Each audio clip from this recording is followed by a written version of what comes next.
টানেলটা মূলত একটু মানে ভিতরের রাস্তাটা কিন্তু টিউব পুরোটাই। এই টিউবটা একটু পিচ্ছিল টাইপের আছে, যার কারণে দুর্ঘটনা ঘটার সম্ভাবনা থাকতে পারে। এই জন্য ওইখান থেকে ওইভাবে ইনস্ট্রাকশন দিয়ে রাখছে। আর এখানে দেখাচ্ছে স্পিড লিমিট হচ্ছে 60। তো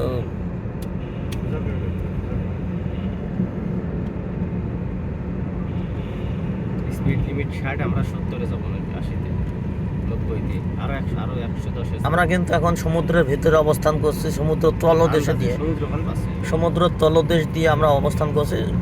কর্ণফুলী নদী এবং সমুদ্রের মিলনস্থল এই টানেল, যেহেতু এটা কিন্তু আমরা সমুদ্র এবং নদীর তলদেশ থেকে আমরা এই জায়গাটা অতিক্রম করছি।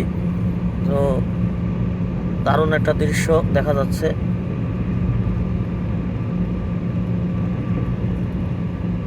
এখন কিন্তু বিকাল 5টা কত বাজে, একটু বেশি, 5টার একটু বেশি বাজে। তো তারপরেও কিন্তু এখানে 24 ঘন্টা এরকম লাইট জ্বলে থাকে, কারণ এটা পুরো অন্ধকার এলাকা, গহীন এলাকা আর কি বলা যায়। গহীন এলাকা, অন্ধকার এলাকা না, লাইট জ্বলে বলে অন্ধকার এলাকা, আলোকিত।